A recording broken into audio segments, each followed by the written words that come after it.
সুপ্রিয় শিক্ষার্থী, Rangpur cadet coaching কর্তৃক আয়োজিত ধারাবাহিক অনলাইন ক্লাসে আমি আজকে তোমাদের সাথে আছি উজ্জ্বল স্যার, সহকারী শিক্ষক জিকে। আজকে আমরা আলোচনা করব আমাদের লেকচার 39 থেকে সূর্য, পৃথিবী ও চাঁদের ঘূর্ণন ও তাদের আপেক্ষিক অবস্থান। এই আলোচনায় আমরা যে বিষয়গুলোর উপর বেশি গুরুত্ব দেব সেটা হচ্ছে অমাবস্যা বা পূর্ণিমা কেন হয়, জোয়ার ভাটা কেন হয়, ভরা কটাল কী, মরা কটাল কী, দেন মুখ্য জোয়ার এবং গৌণ জোয়ার সম্পর্কিত যে আলোচনা, এই বিষয়গুলো নিয়ে আমরা আলোচনা করব। চলো আমরা এখন পড়াশোনায় চলে যাই। দেন আমাদের আলোচনার শুরুতে আমি যে বিষয়টা আপনাদের ক্লিয়ার করব সেটা হচ্ছে অমাবস্যা এবং পূর্ণিমা কেন হয়। এই বিষয়টার দিকে যদি আমরা একটু খেয়াল করি তাহলে আমরা বুঝতে পারবো অমাবস্যা এবং পূর্ণিমা হওয়ার পিছনে যে কারণটা কাজ করে সেটা হচ্ছে চাঁদ 27 দিন 8 ঘন্টায় পৃথিবীকে একবার প্রদক্ষিণ করে। এই চাঁদ এবং সূর্যের যে প্রদক্ষিণ, এর প্রদক্ষিণ উপরে ডিপেন্ড করে আমাদের আসলে অমাবস্যা এবং পূর্ণিমা তিথিটি হয়ে থাকে। এক্ষেত্রে যদি আমরা একটু চিত্রের মাধ্যমে বুঝতে যাই তাহলে আমরা বিষয়টা আরও ক্লিয়ার হতে পারবো। যে আমরা যদি এটাকে সূর্য, এদিকে আমাদের সূর্য থাকে, দেন মাঝখানে যদি আমাদের চাঁদ থাকে, এদিকে যদি আমাদের পৃথিবী থাকে, এক্ষেত্রে কি হয়, সূর্যের আলো যখন এদিকে, সূর্যের আলো চাঁদের এই পৃষ্ঠে পড়ে, সূর্যের আলো চাঁদের এই পৃষ্ঠে পড়ার কারণে চাঁদের এই পৃষ্ঠটা আলোকিত হয়, কিন্তু পৃথিবীর দিকে যে পৃষ্ঠটা আছে সেটা অন্ধকারে থেকে যায়। এই অন্ধকার থাকার কারণে পৃথিবীতে আমরা কি দেখতে পাই, অন্ধকার বা অমাবস্যার যে কণাটা সেটা আমরা বুঝতে পারি। এই কারণে আমরা বলবো যে অমাবস্যা তিথিতে সূর্য এবং পৃথিবীর মাঝখানে চাঁদের অবস্থান থাকে। এখন এটা পৃথিবীর সাথে 0 ডিগ্রি অ্যাঙ্গেলে থাকে। পরবর্তীতে আমরা জানি যে চাঁদ পৃথিবীকে কেন্দ্র করে পৃথিবীর চারদিকে প্রদক্ষিণ করে, এবং প্রদক্ষিণকালে চাঁদ যখন প্রদক্ষিণ করতে করতে এইদিকে এসে 180 ডিগ্রি অ্যাঙ্গেলে অবস্থান করে, অর্থাৎ এখানে যদি চাঁদের অবস্থান হয় তাহলে কি হয়, চাঁদের এই পৃষ্ঠটা পৃথিবীর দিকে থাকে। তখন কি হয়, সূর্যের থেকে আলো এই দিক থেকে বা এই দিক থেকে চাঁদের এই পৃষ্ঠে যায়। চাঁদের এই পৃষ্ঠে যাওয়ার কারণে চাঁদের এই পৃষ্ঠটা আলোকিত থাকে, তখন আমরা পৃথিবীর থেকে চাঁদের আলোকিত অংশটাকে দেখতে পাই, যে ঘটনাকে পূর্ণিমা বলে। এখন তোমাদের মধ্যে প্রশ্ন হতে পারে যে স্যার, পৃথিবী যদি মাঝখানে থাকে তাহলে পৃথিবীর মাঝখানে থাকার কারণে চন্দ্রে কেন ছায়া পড়ল না? এক্ষেত্রে এর উত্তরটা হচ্ছে, আমরা জানি পৃথিবীর তুলনায় সূর্যের আয়তন অনেক বেশি বা আকার অনেক বড়। এই আকারটা বড় হওয়ার কারণে সূর্যের রশ্মিটা আছে সেটা পৃথিবীকে এই দিক থেকে এইদিকে ভ্রমণ করে এই অংশটাতে আলোকিত করে, যার আলোকিত অংশটা আমরা পৃথিবীর থেকে দেখতে পাই। এই ঘটনাকে বলা হয় পূর্ণিমা। প্রত্যেক দিন জোয়ার ভাটা সমান প্রবল হয় না কেন? এই বিষয়টা আলোচনার ক্ষেত্রে আমাদেরকে আগে আসতে হবে আসলে জোয়ার বা ভাটা বলতে কী বোঝায়। আমরা যদি জোয়ার ভাটাটাকে না বুঝি তাহলে আমরা বিষয়টা বুঝতে পারবো না। এখন একটু আমরা চিত্রের মাধ্যমে জোয়ার ভাটাটাকে যদি আলোচনা করতে যাই সেক্ষেত্রে আমরা বুঝতে পারবো। তোমরা মনে রাখবা, জোয়ার বলতে বোঝায় যে সমুদ্রের পানি স্বাভাবিক অবস্থান থেকে ফুলে ওঠা, এবং ভাটা বলতে হচ্ছে সমুদ্রের পানির নেমে যাওয়ার যে অবস্থাটা সেটাকে ভাটা বলে। এটা মূলত জোয়ার ভাটা দুইটা কারণে হয়। একটা হচ্ছে আমাদের চন্দ্র সূর্যের আকর্ষণ বা সূর্য চন্দ্রের আকর্ষণ বল বা মহাকর্ষ বল। দেন 2 নম্বরটা হচ্ছে পৃথিবীর কেন্দ্র বিমুখী শক্তি। আমরা জানি পৃথিবী সূর্যকে কেন্দ্র করে সূর্যের চারদিকে পরিভ্রমণ করছে। এই যে কেন্দ্র বিমুখী শক্তি, কেন্দ্রের দিকে একটা শক্তি কাজ করে এবং কেন্দ্রের বিমুখে একটা শক্তি কাজ করে, কেন্দ্র বিমুখী শক্তি। এর কারণে জোয়ার ভাটা হয়ে থাকে। এখন আমরা চিত্রের মাধ্যমে যদি জোয়ার এবং ভাটাটাকে আলোচনা করতে যাই সেক্ষেত্রে আমাদের কী ঘটনা ঘটে এটা একটু আমরা দেখার চেষ্টা করব। দেখো, তাহলে আবার ওই একই চিত্র আসতেছে আমাদের, যে আমাদের যদি সূর্য এখানে হয়, চাঁদ, এবং এটা হচ্ছে পৃথিবী।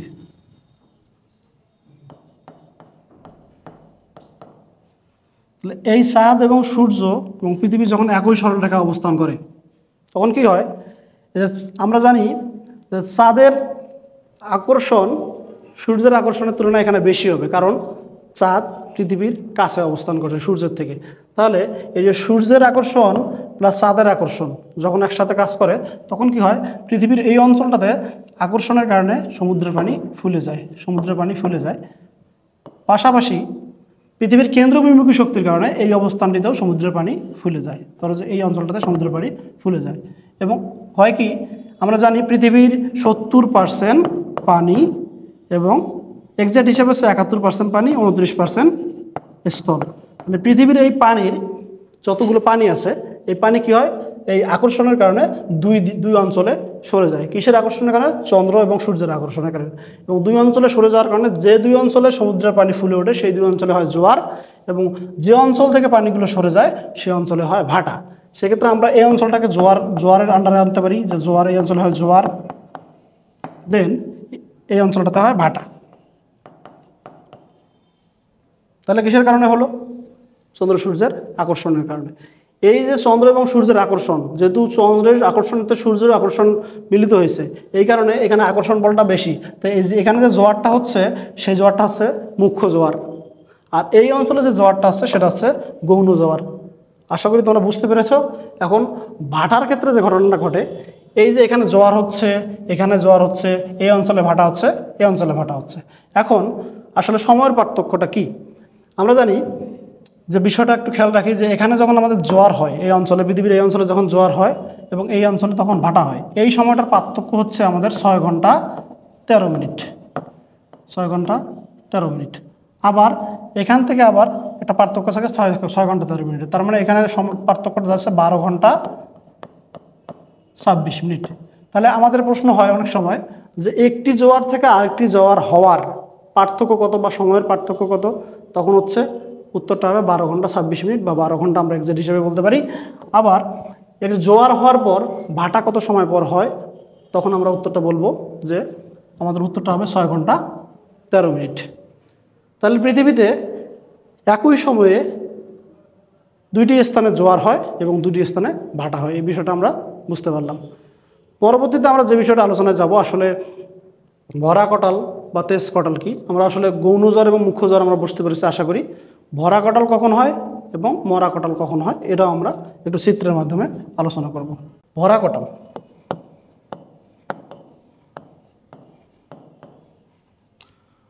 ভরা কটাল বলতে আসলে বোঝায় জোয়ার যখন তেজদীপ্ত হয়, জোয়ার তেজদীপ্ত হওয়ার ঘটনাকে বলা হয় ভরা কটাল। এবং জোয়ার হয় ঠিকই, কিন্তু সেটার পরিমাণ খুব কম থাকে বা তেজ কম থাকে, সেই অবস্থাটাকে বলা হয় মরা কটাল।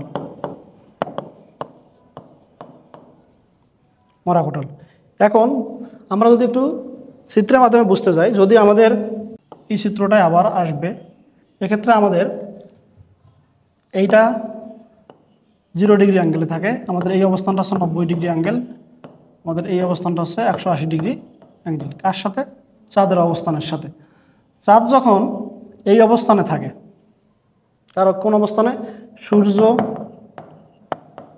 চাঁদ এবং পৃথিবী একই সরলরেখায় থাকার পর যে অবস্থানটা থাকে, এখানে সূর্যের আকর্ষণ প্লাস চাঁদের আকর্ষণ মিলে এই জায়গাটাতে জোয়ার হয়, যে মুখ্য জোয়ার, এবং ওই জোয়ারটাকেই বলা হচ্ছে ভরা কোটাল। কিসের আকর্ষণের কারণে? এখানে সূর্যের আকর্ষণ এবং চাঁদের আকর্ষণ মিলিতভাবে আকর্ষণ করতেছে। এই আকর্ষণটার ক্ষেত্রে যেটা হবে সেটা হবে আমাদের ভরা কোটাল। তাহলে মরা কোটালটা আসলে কখন হয়? মরা কোটাল হয় কখন? যখন আমরা আমাদের চাঁদটা এই 90 ডিগ্রি অ্যাঙ্গেল অবস্থান করবে পৃথিবীর থেকে, অথবা এই দিকে পৃথিবীর সাথে, পৃথিবী, চাঁদ এবং সূর্য 90 ডিগ্রি অ্যাঙ্গেলে থাকবে। চাঁদের অবস্থানের কারণে আমরা জানি চাঁদের অবস্থানকে বেসিক্যালি জোয়ার ভাটার জন্য বেশি কাজ করেছে চাঁদ। চাঁদের অবস্থানের কারণে ঠিকই এই অঞ্চলের পানিটা ফুলে যাবে, এই অঞ্চলের পানি ফুলে যাবে, কিন্তু কি হবে, এই অবস্থায় যে পানির অবস্থান ছিল, যে পরিমাণ ফুলে গেছিল বা স্ফীত হয়েছিল, তার থেকে এই অবস্থায় পানির অবস্থানটা খুব কম স্ফীত হবে। এই অবস্থাকে বলা হচ্ছে মরা কোটাল। এক কথায় চাঁদ এবং সূর্যের আকর্ষণ একত্রে হয়ে যে কটালের সৃষ্টি করে বা জোয়ারের সৃষ্টি করে, সেটা হচ্ছে আমাদের ভরা কটাল। এবং চাঁদের আকর্ষণ, শুধুমাত্র চাঁদের আকর্ষণের কারণে যে জোয়ারটা সৃষ্টি হয় সেটাকে বলা হয় মরা কোটাল। এখন প্রশ্ন হচ্ছে ভরা কোটাল কখন হয়, মরা কোটাল কখন হয়? ভরা কোটাল আসলে আমাদের যে তিথিতে হয় সেটা হচ্ছে আমাদের পূর্ণিমা ও অমাবস্যা তিথিতে, এবং মরা কোটাল হয় অষ্টমী তিথিতে। এই বিষয়টা আসলে আশা করি তোমরা বুঝতে পেরেছো। দেন পরবর্তীতে যে বিষয়টা নিয়ে আমি আলোচনা করতে চাচ্ছি সেটা হচ্ছে সূর্যগ্রহণ এবং চন্দ্রগ্রহণ। এবং সূর্যগ্রহণ কেন হয়, চন্দ্রগ্রহণ কেন হয়, এর পিছনে যে কারণটা, এই বিষয়টা আমরা একটু দেখব।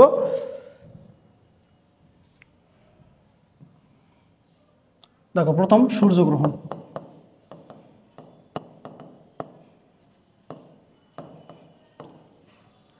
সূর্যগ্রহণ বলতে আসলে বেসিক্যালি কী বোঝায়?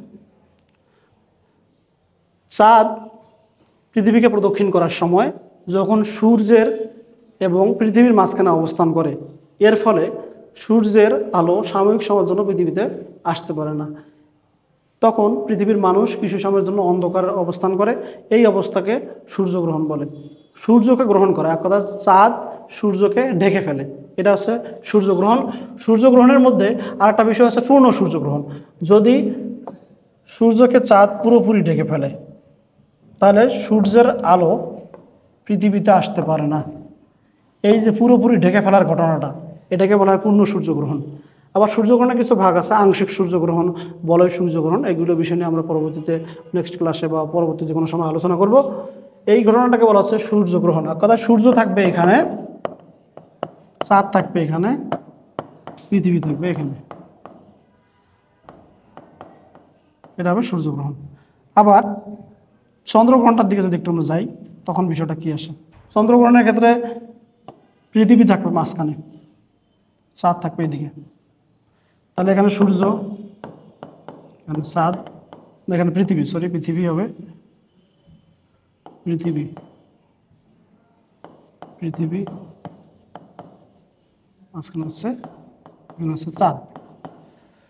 তাহলে এই পৃথিবীর কারণে সূর্যের আলো যখন চাঁদে গিতে বাধাপ্রাপ্ত হবে তখন কিছু সময়ের জন্য, আসলে এটা কি হয়? পরিভ্রমণের কারণে হয়। কারণ পৃথিবী কি করতেছে? সূর্যকে কেন্দ্র করে পরিভ্রমণ করতেছে বা প্রদক্ষিণ করতেছে। আবার চাঁদ কি করতেছে? পৃথিবীকে কেন্দ্র করে চারদিকে প্রদক্ষিণ করতেছে। এই প্রদক্ষিণকালে যখন এসে এই জায়গাটাতে অবস্থান করে, চাঁদ যখন এসে এই জায়গাতে অবস্থান করে তখন হয় সূর্যগ্রহণ। আবার চাঁদ পরিভ্রমণ করে যখন এই জায়গায় অবস্থান করে তখন, এবং পৃথিবী এই জায়গায় অবস্থান করে তখন হয় চন্দ্রগ্রহণ। আশা করি বিষয়টা বুঝতে পেরেছ। এবং এখানে দুটো পক্ষ নিয়ে কথা হয়, একটা হচ্ছে শুক্লপক্ষ, একটা হচ্ছে কৃষ্ণপক্ষ। এই পক্ষে যদি আমরা যাই, আসলে শুক্লপক্ষ বলতে জ্যোৎস্না রাত, আমাদের যে পূর্ণিমা রাত বা পূর্ণিমার যে সময়টা, সেই সময়টাকে বোঝায়। আর কৃষ্ণপক্ষে বলতে বোঝানো হচ্ছে যে অন্ধকার যে রাত আমরা বেসিক্যালি দেখতে পাই, যে আমাদের প্রতি মাসের 15 দিনের মতো থাকে হচ্ছে অন্ধকার এবং 15 দিন থাকে হচ্ছে পূর্ণিমা। তাহলে যে অন্ধকার সময়টা সেটা হচ্ছে কৃষ্ণপক্ষ, আর যে পূর্ণিমার সময়টা সেটা হচ্ছে শুক্লপক্ষ। ওকে, এই বিষয় নিয়ে আমাদের আলোচনা ছিল। তারপরে আমরা একটু স্লাইডে যাই যে আমাদের কোন বিষয়টা নিয়ে আর বেশি আলোচনা করা যায়, সেই বিষয়টা নিয়ে আমরা একটু আলোচনা করব। চন্দ্রগ্রহণ সম্পর্কে আমি আলোচনা করেছি, যেটা তোমরা এখানে দেখতে পাচ্ছ। দেন আমি জোয়ার কাকে বলে আলোচনা করেছি। জোয়ারের আলোচনা আমরা বলেছি চন্দ্র ও সূর্যের আকর্ষণের ফলে সমুদ্রের পানি নিয়মিত এক জায়গায় ফুলে এবং অন্য জায়গায় নেমে যায়, এবং প্রধানত চাঁদের আকর্ষণের ফলে সমুদ্রের পানি ফুলে ওটাকে জোয়ার বলে। এই বিষয়টা আমরা আলোচনা করেছি। দেন আমরা আলোচনা করছি হচ্ছে ভরা কোটাল বলতে কী বোঝায়, এই বিষয়টা আমরা চিত্রের মাধ্যমে দেখেছি। জোয়ার ভাটা আর কারণ, জোয়ার ভাটার বেসিক্যালি কারণ দুইটা, যে কারণটা আমি ক্লাসের শুরুতে বলেছিলাম, যে চন্দ্র ও সূর্যের আকর্ষণ বা মহাকর্ষ শক্তি, আর ওটা হচ্ছে পৃথিবীর কেন্দ্রভূমিকী শক্তি। এই দুইটা কারণে আসলে জোয়ার ভাটা হয়। দেন আমাদের যে বিষয়টা আছে সেটা হচ্ছে আমরা কেন সূর্যকে পূর্ব দিকে উদিত হতে দেখি।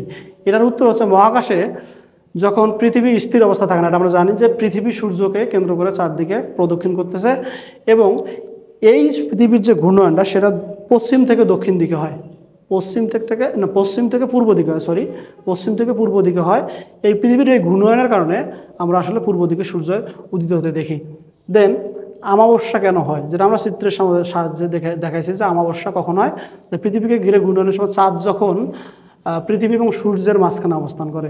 এই বিষয়টা আমরা চিত্রের মাধ্যমে দেখাইছি যে চাঁদ, এই যে সূর্য এবং পৃথিবী, এক কথা সূর্য এবং পৃথিবীর মাঝখানে যখন চাঁদ থাকবে তখন হবে সেটা অমাবস্যা, যেটা আমরা চিত্রে দেখাই আসলাম একটু আগে।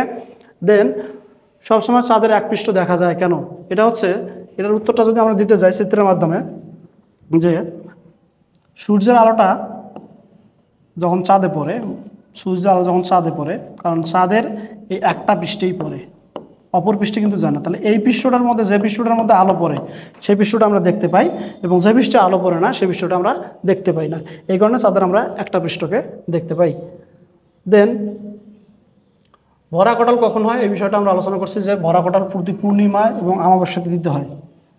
পূর্ণিমা এবং অমাবস্যা তিথিতে ভরা কোটাল হয়, কারণ এখানে চন্দ্র এবং সূর্যের আকর্ষণটা তখন একত্রিত হয়ে যে আকর্ষণ বল করে তার পরিমাণ অনেক বেশি থাকে, এই কারণে তখন হয় মহাকর্টাল। দেন আমরা যে বিষয়টা স্লাইডে দেখতে পাচ্ছি সেটা হচ্ছে জোয়ার ভাটা, যে কোনো 4টি বৈশিষ্ট্য লেখো। জোয়ার ভাটার 4টি বৈশিষ্ট্য হলো, একটা জোয়ার ভাটার যে বৈশিষ্ট্য, জোয়ার ভাটা যে হয় এর কিছু বৈশিষ্ট্য থাকতে পারে। তোমাদের প্রশ্ন এরকম হতে পারে জোয়ার কী বা ভাটা কী, এর কয়েকটি বৈশিষ্ট্য লেখো। তখন বৈশিষ্ট্যগুলির দিকে যদি আমরা যাই, যে নির্দিষ্ট সময় অন্তর অন্তর মিলে জোয়ার ভাটা হয়। কারণ আমরা জানি যে জোয়ার হওয়ার 6 ঘন্টা 13 মিনিট পর হয় ভাটা, আবার জোয়ার হওয়ার 12 ঘন্টা 26 মিনিট পর আবার যে জোয়ারটা হয় সেটা গৌণ জোয়ার, কিন্তু জোয়ার। তাহলে জোয়ার, এক জোয়ার থেকে আরেক জোয়ার হওয়ার সময়ের পার্থক্য হচ্ছে 12 ঘন্টা 26 মিনিট, এবং জোয়ার এবং ভাটা হওয়ার সময়ের পার্থক্য হচ্ছে 6 ঘন্টা 13 মিনিট। কিন্তু আবার ভাটা এবং ভাটার যদি পার্থক্য বলা হয় তখন হবে 12 ঘন্টা 26 মিনিট। এখানে জোয়ারের পার্থক্য 12 ঘন্টা 26 মিনিট, ভাটার পার্থক্য 12 ঘন্টা 26 মিনিট। দেন পৃথিবীর উপর চাঁদ ও সূর্যের আকর্ষণ জোয়ার ভাটার মূল কারণ। আসলে পৃথিবীর যে উপর দুইটা আকর্ষণ, চাঁদ এবং সূর্যের আকর্ষণের বলের কারণে জোয়ার ভাটা হয়, এটা আমাদের বৈশিষ্ট্য হতে পারে। দেন সমুদ্রের সব অংশে জোয়ার ভাটার প্রভাব পড়ে। সমুদ্রের সব অংশে জোয়ার ভাটার প্রভাব পড়ে কারণ সমুদ্রের পানি জোয়ার ভাটার কারণে ফুলে ওঠে এবং পৃথিবীর বিভিন্ন স্থানে ছড়িয়ে পড়ে। যে অংশটাতে জোয়ার হয় সেখানে সমুদ্রের পানিগুলো চলে যায়, এবং যে অংশটাতে ভাটা হয় সেখানে পানিটা অনেকটা কমে যায়। তারপর যে বৈশিষ্ট্যটা আমরা দিতে পারি সেটা হচ্ছে উপকূল ও নদীর মোহনায় জোয়ার ভাটার সবচেয়ে ভালো বোঝা যায়। কারণ উপকূলীয় অঞ্চলে বা নদীর মোহনায় আমরা দেখতে পারি, যদি আমরা তোমরা যদি কখনো কক্সবাজার গিয়ে থাকো দেখতে পারবো যে কিছু সময়ের জন্য পানি উপরে উঠে আসছে, আবার কিছু সময় গিয়ে দেখবা যে 6 ঘন্টা পর গিয়ে দেখবো যে ওই পানিটা কিন্তু ওই অবস্থানে নাই। কারণ তখনই আমরা বুঝতে পারি আসলে জোয়ার ভাটাটা কী। আমরা বাস্তব জীবনে হয়তো জোয়ার ভাটা সম্পর্কে বিভিন্ন বইয়ে পড়েছি, কিন্তু যখন আমরা নদী এবং উপকূলীয় অঞ্চলগুলোতে যাই তখন আমরা আসলে জোয়ার ভাটার প্রমাণটা দেখতে পাই। এই ছিল আমাদের আপাতত যে আলোচনা। দেন এই লেকচারে কিছু তোমাদের আইকিউ সম্পর্কিত আলোচনা আছে, যেটা তোমরা আসলে খুব ইজি জিনিস, একটু দেখার চেষ্টা করো, আমি দেখাচ্ছি। দেন প্রথম যে তোমাদের আইকিউটা আছে টাইপ 1, এখানে তোমরা দেখতে পাচ্ছ এখানে ক্রমিক সংখ্যা আছে। ক্রমিক সংখ্যা 1 2 3, দেন এই গ্যাপটাতে কী হবে 4, আমরা ইজিলি বলতে পারতেছি যে 4 ধারাবাহিক সংখ্যা এক কথায়। দেন পরবর্তীতে যে টাইপটা আছে সেটাতে তোমরা দেখতে পাচ্ছ যে 1-এর পর 3 আছে, তারপরে 5 আছে, তারপরে 7 আছে, দেন একটা গ্যাপ দিয়ে 11 আছে। তাহলে এখানে পার্থক্যটা কিন্তু আমাদের কত দাঁড়াচ্ছে? পার্থক্য দাঁড়াচ্ছে যে এখানে 9 দিলে আমরা উত্তরটা হয়ে যাবে, কারণ 1-এর সাথে আমরা যখন 2 যোগ করি তখন 3 হয়, আবার 3-এর সাথে এখন 2 যোগ করলে 5 হয়, 5-এর সাথে 2 যোগ করলে 7 হয়, আবার 7-এর সাথে যদি আমরা 2 যোগ করি তখন হয় 9, এবং 9-এর সাথে আমরা 2 যোগ করলে সেটা হয় 11। আশা করি এটা বুঝতে পারছো। দেন এই অংশটাতে যদি আমরা একটু দেখি, দেখো যে প্রথম সংখ্যা থেকে দ্বিতীয় সংখ্যার পার্থক্য হচ্ছে 2, দেন দ্বিতীয় সংখ্যার সাথে তৃতীয় সংখ্যার পার্থক্য হচ্ছে 2, সব ক্ষেত্রে 2 পার্থক্য। এক্ষেত্রে কী ঘটনা ঘটে, আমরা 2-এর সাথে যদি 2 যোগ করি সেক্ষেত্রে আমাদের হবে 4, আবার আমরা যে যোগফলটা পাইলাম 4-4-এর সাথে আবার 2 করলে আমাদের হবে 6, দেন 6-এর সাথে যদি আমরা 2 যোগ করি তখন হবে আমাদের 8, এবং 8-এর সাথে যদি আমরা 2 যোগ করি তখন হবে 10। দেন আমাদের ফাঁকা ঘর 2টা আছে, তাহলে আমাদের উত্তর হবে কি এখানে 8, এক কথা এটা উত্তর হবে 8 এবং এটা 10।